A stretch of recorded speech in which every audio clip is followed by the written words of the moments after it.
I'm Charlie Sykes. Welcome to the Contrary podcast. I hope you're having a great Labor Day weekend, long weekend. We could dwell on all the things that have been happening in the news over the last week, the enshittification of the CDC, the attempts to strip the Fed of its independence, Donald Trump's incredibly petty action, removing Secret Service protection from Kamala Harris. That's so on brand. The occupation of Washington, D.C. continues. The occupation of Chicago just seems to be a matter of time. And normally I wouldn't mention a local Wisconsin political story, but I think this one has a little bit of national resonance.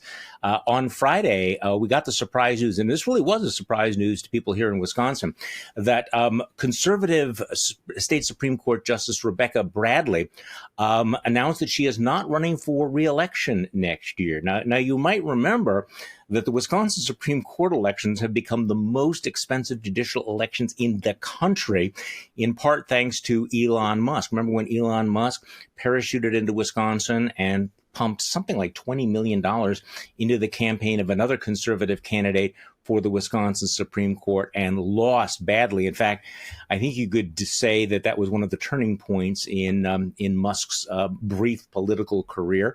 Had he won, he would have been a kingmaker in the Republican Party, the conservative movement. But he not only lost, he lost by a humiliating margin in a swing state where these elections are normally very, very close. Well, reading the tea leaves, the incumbent conservative, who is one of three conservative members of the court, right now the Liberals have a 4-3 majority, Rebecca Bradley, who's up for re-election, basically says no mas. I think she recognizes the Musk effect and what's been happening to judicial elections here in Wisconsin, which means that, and again, it's hard to predict these things, but the odds have gone up now that the liberal majority in the Wisconsin Supreme Court will go from 4-3 to 5-2 because of this announcement, which really does come as kind of a surprise. So I mention all of this as we get into the weekend. But what I wanted to do today was to step back because I continue to be fascinated by the background and the trajectory of right-wing ideology. You know that this is something that I talk about a lot. We're joined today by Ali Breland from The Atlantic, who had a remarkable story last week, America's Next Top Racist, and it is about Nick Fuentes. First of all, thanks for joining me, Ali. I appreciate it very much. Yeah, thank you so much for having me. It's a pleasure to be here. Okay, now let me tell you why I am slightly obsessed with this, because I mentioned this on a podcast earlier this week that somebody else mentioned, that Nick Fuentes is becoming more and more influential. He is the coming thing. And I said, you've got to be kidding me. This guy is a neo-Nazi, and I'm not sure about the neo part. And yet part of me remembers this pattern that we've seen over and over again, where people that we are tempted to dismiss because they are so extreme or so just is out there suddenly become mainstream. But I have to say that Nick Fuentes, as you put it, pushes his bigotry, but his influence continues to rise. So let's just talk about that. I mean, there's nothing subtle about Nick Fuentes' bigotry, is there? No, not at all. That's part of the conceit of the piece was like this dynamic that I found really interesting with Nick, in that he, like you said, is like growing more powerful all the time. But this is not normally how it goes for people like him. There's like this sort of old guard, the sort of freshman class of these like far right white supremacists, in some cases neo-Nazis, people like Richard Spencer, Andrew Anglin, who ran this website, this neo-Nazi website, The Daily Stormer. This cast of guys still exists. They're posting stuff. Spencer has like over 100,000 followers, maybe more. But for the most part, their sort of role, their influence, their power is diminished. Nick has doubled down on these same kinds of politics. He has praised Hitler. He says the N-word on his streams more regularly.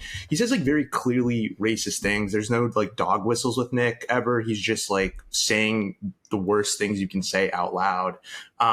But despite this, some of them, like he has a problem with, from your article, he has a problem with organized, Jewry, which he describes as a transnational gang. Says Hitler was really fucking cool, has said that we need to go back to burning women alive, uses the N-word. talks about being a racist. He doesn't like J.D. Vance because J.D. Vance is not going to be a racist because he's in a mixed race married. And again, so people need to understand that there's nothing, we're not projecting anything onto Nick Fuentes. Yeah. No, exactly. Yeah. It's like a extremely cut and dried case, just among the most racist people who has like a public platform that you could find. And unlike Spencer and sort of that company he kept, Fuentes' star is still rising. He has become this force that people on the right kind of tried to ignore, tried to dismiss for a long time, but now they feel like they have to engage with him. And people like Tucker Carlson and Candace Owens and even Elon Musk recently kind of tried to attack him by accusing him of being, the argument for the Knicks fans would say is like a federal agent, but like you could argue just any kind of planter agent, that he's like his support is artificial. They see him as this like force that needs to be handled because he's becoming a problem. Okay, so let's quantify when you say that he's becoming more and more influential. You point out he's one of the most popular streamers on Rumble, which is people may not know is a big right wing platform similar to YouTube. He gets hundreds of thousands of views for every one of his videos. How else do you quantify his rising influence? This might be a bit of an annoying answer, but like, so in one sense, he is quantifiably like quite influential, but I think from studying Nick and like following him for a long time, I think that the bulk of his power is actually kind of more qualitative. He is by most metrics like less popular than someone like Charlie Kirk or Candace Owens, but he has this sort of very aggressive fan base and very deep following. So like, this is like hard to quantifiably prove, but I would wager that his fan base is more devoted and more hardened than someone like Kirk, even though Kirk has like much, much wider reach. And I think that that's what makes Fuentes so powerful, is that I wrote a story about Charlie Kirk, I want to say in like December, January. And that story didn't get like a huge response from TPUSA people. This past story I wrote about Fuentes just went extremely viral on Groyper Internet. I got over 100 replies of people sort of like engaging with the story that were Groypers and criticizing me. The last time I wrote about Nick Fuentes, I wrote a profile of him in 2023 for Mother Jones. That got tremendous attention on that section of the internet. Like, his people care a lot, to the point where in the past too, they've shown up at real world events when Nick asks them to. Yeah, like his influence is very deep in that regard. There's a very passionate base that's into him. Okay, so could you just define what Groypers are? Yeah, fair. Good question.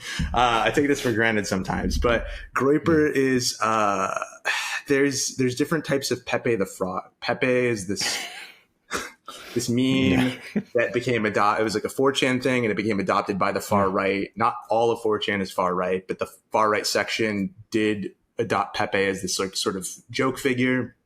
There's a specific iteration of Pepe that is called the Groyper. It looks a little bit different. And I don't exactly understand how we get from that to Nick Fuentes calling his fans Groyper and themselves calling them Groypers, but that's the link. It's a reference to this far right version of Pepe. Now, again, I want to just keep establishing this before we get too deep into this from your article about where Fuentes is. And by the way, for people who have long memories, remember when he had dinner with Donald Trump, he and Kanye West? I mean, boy, that was an event at one time. And remember what Donald Trump said about Fuentes? This guy gets me. Okay, just keep that in the back of your mind. But you go through all of his rhetoric, and this is an interesting paragraph to me. This is shocking rhetoric even in 2025, when the far right has embraced race science and the federal government could be mistaken for pursuing the aims of the Proud Boys. Proud MAGA figures regularly engage in Fuentes-grade bigotry. Consider Laura Loomer, the influencer and Donald Trump confidant. She's called Kamala Harris a DEI Shaniqua and described Indian immigrants as third world invaders, but even she stops short of the vile slurs and Hitler praise expressed by Fuentes. So the point here is the window has moved so far over that we're talking about people who are saying things and doing things that would have been utterly unacceptable, even in the most conservative circles. And now but even they are not as extreme as the guy who is one of the rising figures on the right. I mean, this is, so I guess part of it is, it feels like there's like a vortex where the frame keeps getting pushed further and further to the right, that it's like watching crack addicts need to up their doses. It's like, the crack isn't strong enough. We need the pure methamphetamine. Is that part of what Fuentes is doing? That I'm going to say something even more shocking than the people who would have shocked you 5 minutes ago? Yeah, I'm glad you brought that up, because that is a deliberate part of his project. So since at least 2021, maybe earlier, when he started doing this, when he was at Boston University, he specifically and repeatedly said that he sees part of his project as being the person who is like on the vanguard, pushing the right to like the further right, or dragging them rather. And so like when in 2019, he did this thing called the Groyper Wars, where he urged his followers to show up at real life events and troll people like Charlie Kirk, Donald Trump Jr., Congressman Dan Crenshaw. The function of what he was doing was trying to pressure them in to take further right positions and sort of be more amenable to the things that he believed in. I think the technical term for this is like a version of entryism, where you like try to insert yourself into an existing party and then drag your party towards the direction that you want it to be in. And so that's like what Nick is trying to do. And he said over and over. And so each time that the more mainstream wings of the party move a little bit right, Nick goes further and further out. Some people, including like his former allies, like he has made a lot of enemies that are ideologically aligned with him. They thought that his project would wash out because he'd just go too far to the right at some point, but it's still working. And you can see this really well in like Charlie Kirk specifically. Charlie Kirk and Nick were just at loggerheads back around 2020, prior to 2020. And now Kirk, and especially in the last couple of years, has started saying things that were unthinkable for Kirk to say, and that Fuentes was saying like 5 years ago. Kirk talks about like a war on whiteness, right? This is like not okay rhetoric in 2019, but now Kirk is saying it, and Groypers are dunking on Kirk, saying, "You're Nick now. You're Nick like 5 years ago. Like we brought you over." Well, this is so interesting, because I mean there is that pushing, some of the rhetoric that we got about the replacement theory, which is now almost mainstream, in Republican circles, was again the kind of thing you would have only found in white nationalist sites a few years ago. So the door was open for a lot of this extreme rhetoric, and so let's talk about that. We'll go a little bit background that. Who opened the door for the Nick Fuenteses? I mean, so he's pushing the others to the right, but obviously there was a trend in which things that would have been absolutely, unacceptable in the era when Republicans were nominating Mitt Romney and John McCain and people like that for president, and now are almost like the background noise of the right-wing movement. When did that happen? How did that happen? What's Trump's role? Yeah, Trump definitely helped aid and abet it. There's this like Fuentes quote. It's pre-2020. I forget the specific year, but he very quickly understands and sees Trump. He calls him a like rocket ship that everyone else can latch themselves onto, that is moving, again, to use the trite phrase, the Overton window to the right. And so Nick both sees, I think, an opportunity in that, both for his own like personal career gain, but then an opportunity to operate in the space that Trump is like opening up, to also even move to the right of that, and then have it like a sort of, I guess, a way of being and a style of politics that is like also moving a bunch of other people to the right. And he's also focusing specifically on the youth. I don't think it's like super intentional that he's doing that. I think he's just a young person. And so he naturally is equipped to speak to young people and is probably most interested in influencing his peers, which he does a really good job of. But the other thing about kids sometimes is that like edgy stuff is fun, edgy stuff is cool, and this is the counterculture. It can be, and like being an edgelord is like nice, and like people will grow out of Nick's project, but then he'll find like a new younger cohort, and even the people that grow out of it still like carry some of those influences with them. Even if they moderate, they're moderating from a place that's much further to the right as to where they would have moderated from 10 years ago. the politics of their youth. And I think that's like playing out all the time. Like even from Trump 1 to Trump 2, you can see that there is like a larger appetite for these kinds of further right things. And I think that that's not entirely because of Nick. I think he understands the ways the wind is blowing, but that's a little bit because of him and like who he has been able to influence. I'm rambling, but I want to make one other point on this. Like campus conservative groups have traditionally been like extremely, I think they've been the sort of like farm league for the right and like what, of course they have. I guess like, yeah, who goes out to be in positions of power later on. And so Nick has been really good about influencing that group of people. He's also tried to sort of influence campus conservative organizations. There's like a long track record of TPUSA organizations getting infiltrated by Nick Fuentes type grapers and people with his style of politics. And so like, it's not just his rhetoric, this sort of politics that he's like espoused have like seeped their way into the future of the party, or the people that will become the future of the party. Well, see, this is we need to get to this question, like, why should people care about this? You know, what is the influence that he's going to have on the real world? But, you know, one of the things that is pretty clear is that what you're seeing on the right is there are no gatekeepers anymore. And the gatekeepers and the people who have crashed the gates are unable to, you know, prevent others from coming behind them. So let's go back to this period. What did you call it when he and his followers were going to the TPUSA things and they were heckling Charlie Kirk? Would they have a name for that?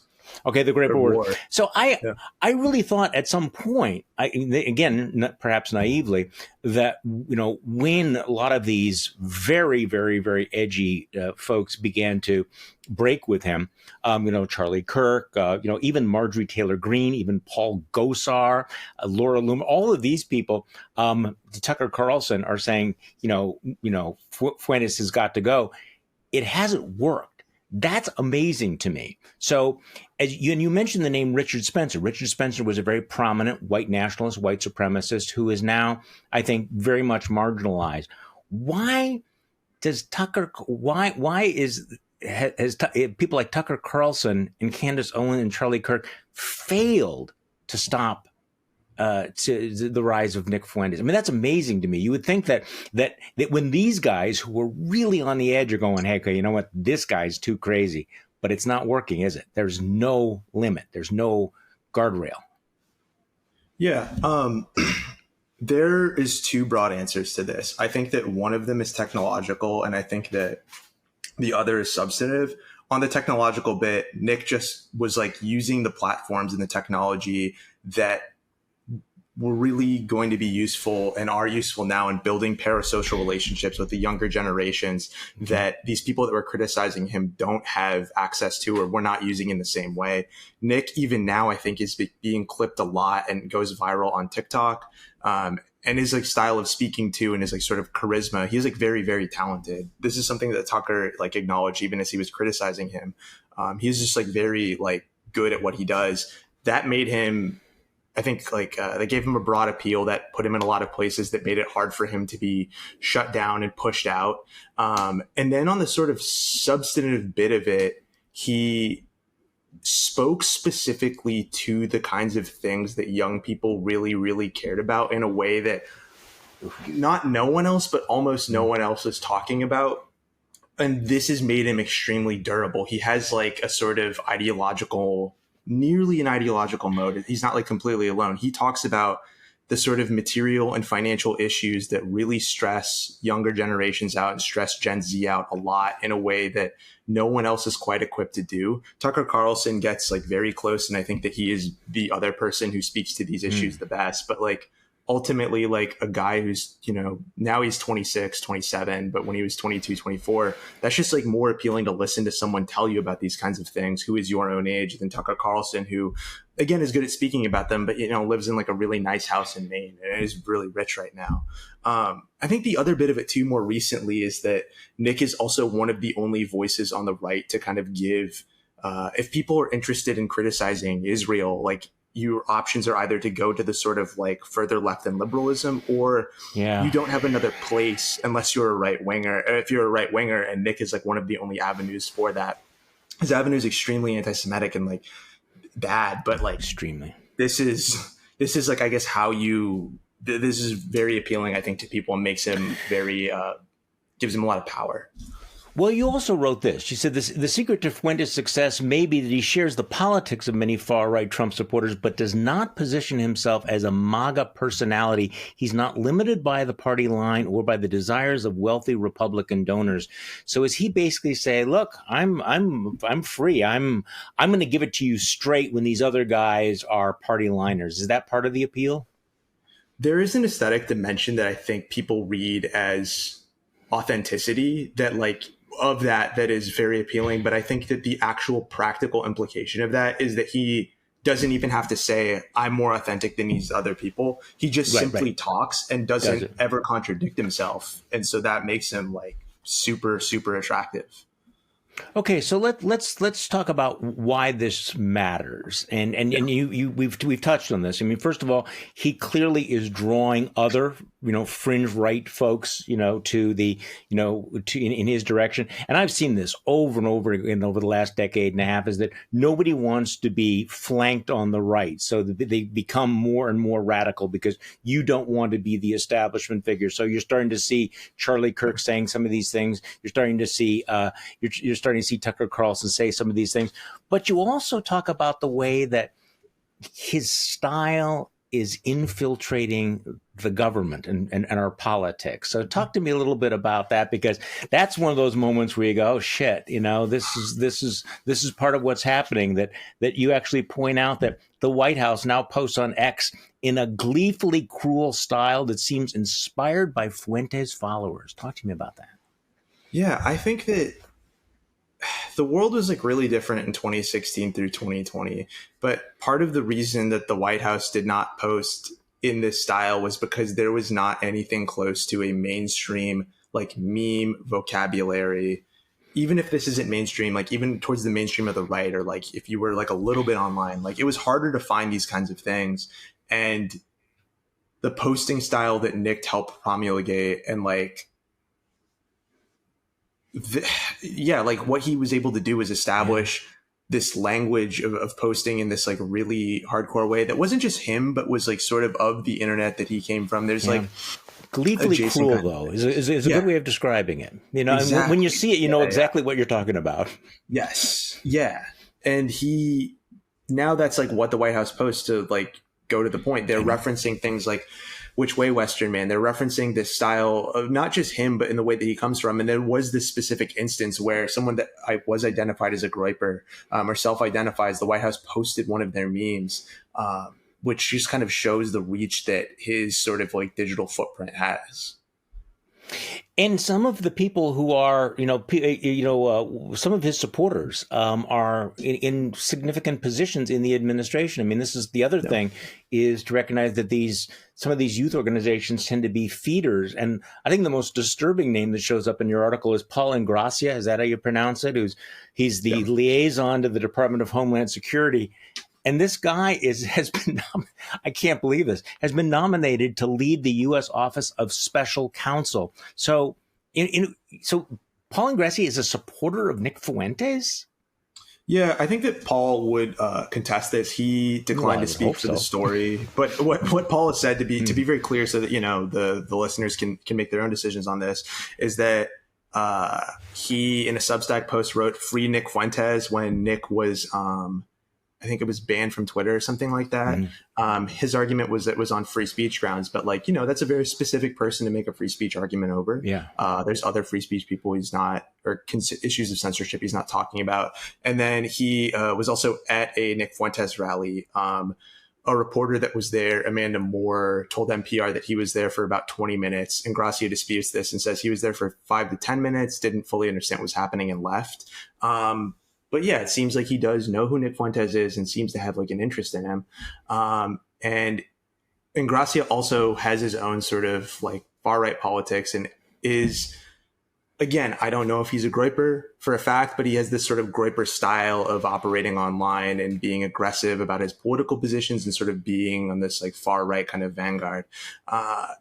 Nick claims, and the groyper movement claims, to have infiltrated further than just Paul Ingrassia. I don't know this for a fact, but it does seem like there is this sort of thing in the water, at least, that is influencing them to operate more like gripers.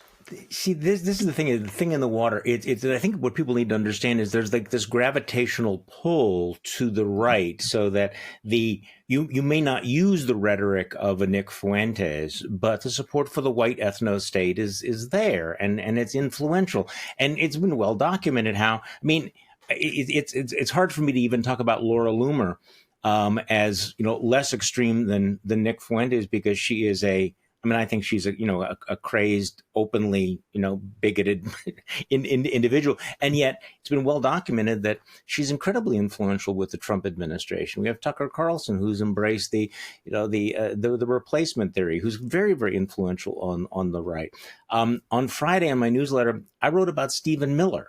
Again, we all know that Stephen Miller is the principal ideologue and perhaps the architect of a lot of the things that are happening day by day.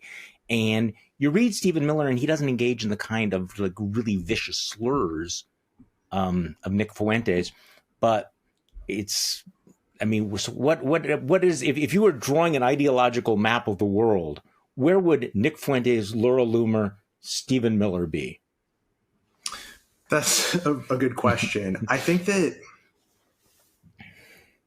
some of the differences appear to be more superficial than substantive, like stylistic. Yeah, stylistic. Like Fuentes and Loomer used to have a better relationship. I think that they've fallen out for whatever number of reasons. Maybe Nick was just like simply too anti-Semitic. I believe that Loomer is Jewish. But to get to your broader point, though, like all of these coalitions within the Trump administration or within MAGA or on the right are like, right now there's kind of, I think Will Sommer called it like an omni battle or an omni fight or something like that. And there is like a lot of tension going on, but they all sort of triangulate together, even when they're in contradiction on these similar sets of positions that they do unite on that are quite concerning. So like Bronze Age Pervert is another internet figure that represents Bronze Age Pervert. Okay. Bronze Age Pervert. Yeah. He's like far right and has said sort of like really nasty things about like African Americans or Africans being subhuman. He's quite racist. He and the Groypers and his own cohort of followers, he's quite influential on the online right too. They're not friends with Nick Fuentes. They have a bunch of sort of beef. They're enemies, but they all come together on sort of issues of like far right racism and what they think about Black people, what they think about Jewish people, and they're positive and they're pro mass deportation. And so this kind of underscores like a sort of, I guess, like not a good thing if you're, anywhere on the center to the left. But yeah, not good things are sort of very salient right now. Well, also part of it is you see you talk about sort of the gleefully cruel style. There is that sort of gleeful support of brutality and force as well that you see increasingly gaining traction in MAGA, and then reflected in what the president of the United States is actually doing. The desire, the appetite for the use of force against people who are seen as aliens, who are seen as scum, who are seen as invaders of the country. This is actually pretty now mainstream in MAGA, and is reflected in a lot of government policy. For people who are wondering, what is the trajectory here? Somebody asked me like, well, is Trump going to feel like he's under pressure from his base, to pull the troops out of the cities? Like, no, absolutely not. He's going to be cheered on by this sort of thing. I mean, and so I guess this is also the danger, that if you have the appetite for this and that appetite is being stoked and is being encouraged, it is scary. And the problem is that even for the more hardcore MAGA types, if anybody raised their hand and say, hey, maybe we shouldn't be so brutal, maybe we shouldn't be so cruel, they would be filleted on the new right.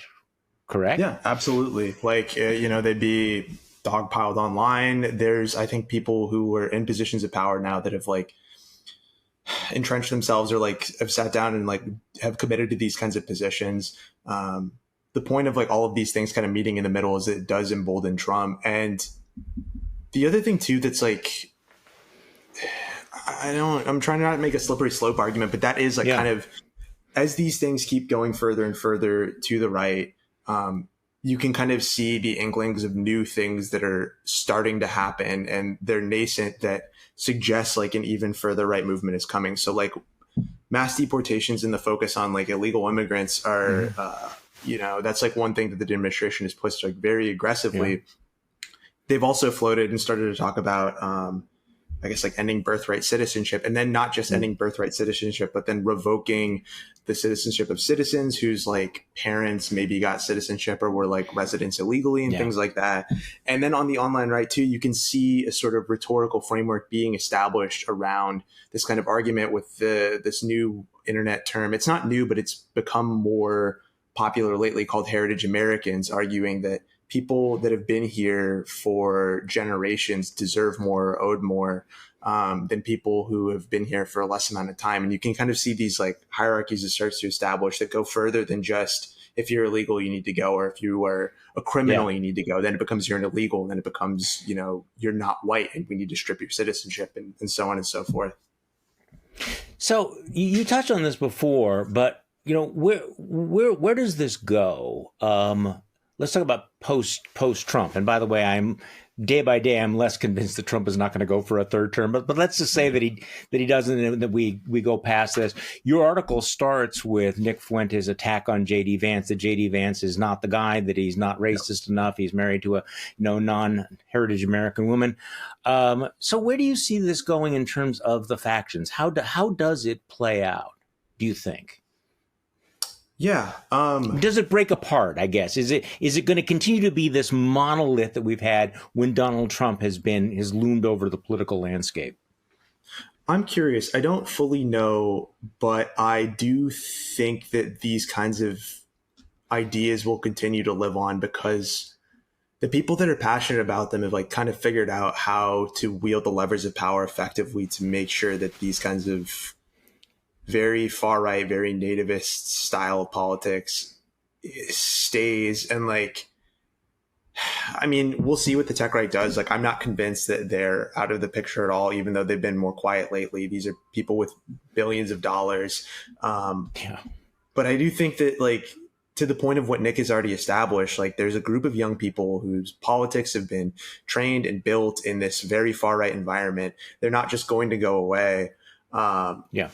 People like Vance are ascendant, but at the same time, I mean, I don't know, like, no one knows. In 2020, we thought politics were heading in like one direction, and that, you had these like small towns in Texas and like deep red Texas where people were like having BLM protests, and they were polling for the first time as saying that racism is like a real problem, and that dissipated. So like 180s can happen. I don't know. Some people think that the right is currently overplaying its hand.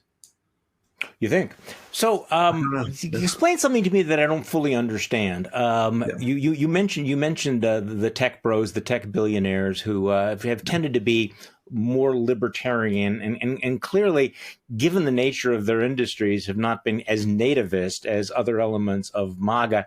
So how does that play out? What are the tech billionaires, you think? Are they sitting on the sidelines watching all of this? Because there was a moment where Elon Musk actually got into kind of a fight about the whole question of visas for for tech workers and things like that. I mean, there's an inherent strain there, isn't there? Yeah. I don't want to claim to have like too much inside knowledge into this, but my rough sense of sort of like observing from the outside is that it seems like these people are in some ways sincere ideological actors, but they also operate in their own best interest. And in that there has not been political fights in the administration that have been like super germane to their interests.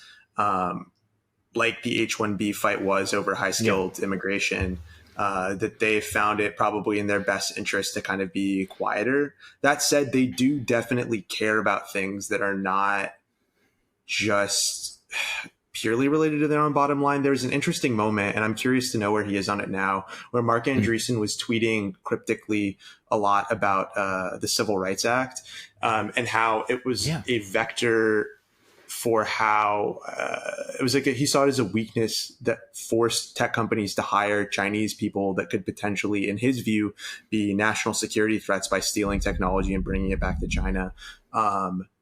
That rolling back the Civil Rights Act is something that I guess like he sees as potentially benefiting him, but is also like, you know, the sort of weird ideological project. I don't know if he's interested in doing that. Again, he was tweeting very cryptically about it. But there are things that like I think could cause them to get interested and remobilized again. They're very powerful people. So like, I don't know. It's just a matter of time.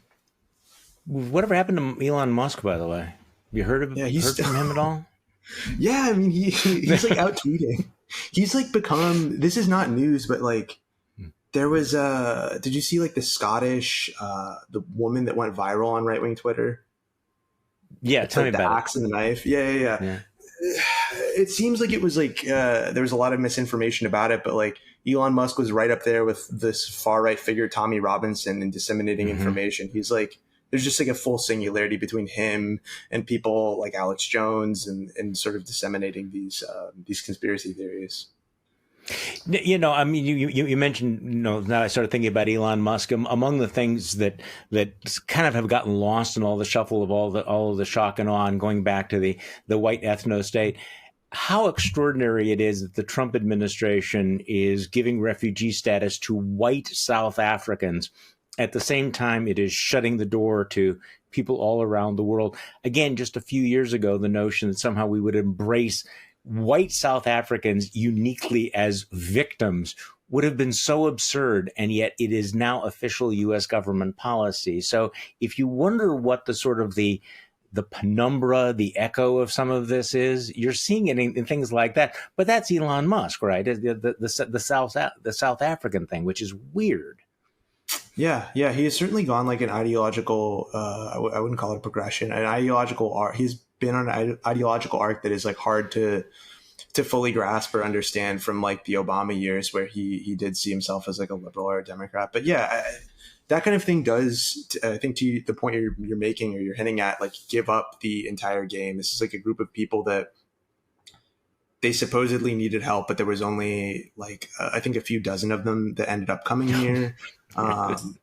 It's just, it also speaks to, I guess, like how willing Trump is to sort of engage in this like sort of cronyist things that like do not really benefit like a large amount of people, but benefit like what people around him want. It's like he sees politics again as this like very transactional thing. And to bring it back to Fuentes, though, it's like he's helped create these kinds of people that have these far right politics. They're going to be around people like Trump and further in the administration, and they're going to be sitting there with like the leverage to try to enact their vision to someone who is like fairly transactional like Trump if they offer him the right things at the right moment.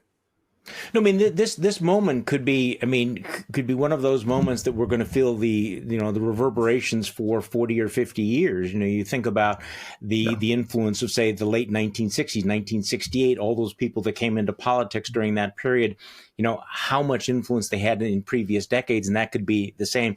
You know, part of me is naive enough, I hate to describe myself as naive, but, you know, wants to think that some of these young people will grow up and look back at some of the things they're tweeting and putting out with horror and regret, but you just never know.